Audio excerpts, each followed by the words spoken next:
आपण पाहत आहात प्रेस मीडिया न्यूज। जालना जिल्ह्यातील बदनापूर तालुक्यातील देवपिंपळगाव व इतर गावात मागील 1 महिन्यापासून वीज पुरवठा पूर्णतः खंडित झाल्यामुळे ग्रामस्थांमध्ये संताप आहे। ग्रामस्थांनी 4 डिसेंबर 2024 रोजी जिल्हाधिकाऱ्यांना निवेदन दिले असून या समस्येवर तात्काळ उपाययोजना करण्याची मागणी आहे। मामा, मला सांगा, तुम्ही इथे कशाकरता आलेले आहे आणि काय समस्या तुमच्या गावाची?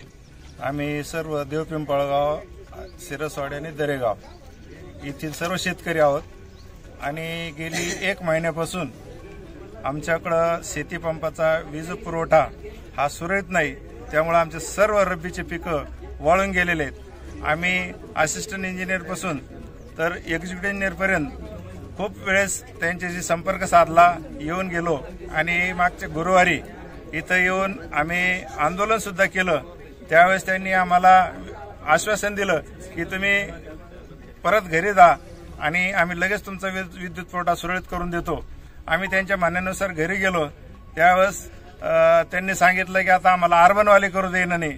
अर्बनवाले म्हणतात की आमचा तुमच्याशी काही संबंध नाही, हे सगळं फिडर ग्रामीणचं आहे, अशी आमची टोलाटोली करून आमचा कुठलाही प्रश्न सुटलेला नाही। मग आम्ही आज सर्व शेतकरी 488 सबस्टेशन इथं येऊन आणि सर्व अधिकाऱ्याशी बोललो तरी वरिष्ठ अधिकारी कोणी यायला तयार नाही।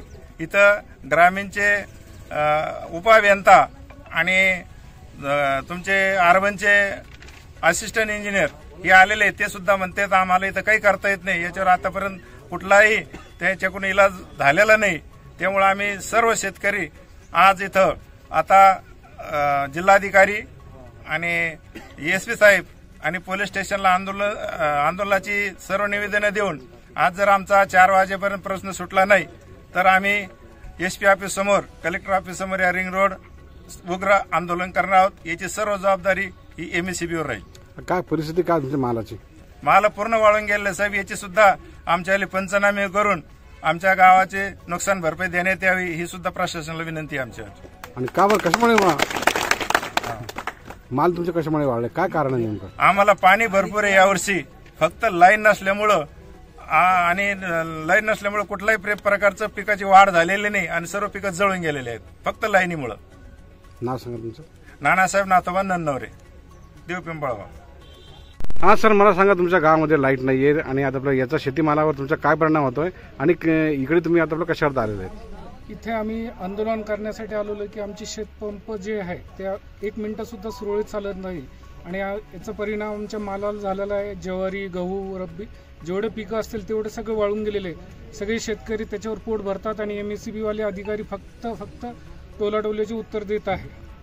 लाईट किती दिवस झाले नाही तुमच्याकडे? लाईट साधारणतः 1 महिना झालेला आहे आमच्याकडे। सुरळीत 1 तास सुद्धा वीज चालू नाहीये। याच्यासाठी तुम्ही काय पाठपुरावा केला, कोणाकोणाला? याच्यासाठी आम्ही मागच्या गुरुवारी देखील आलो होतो।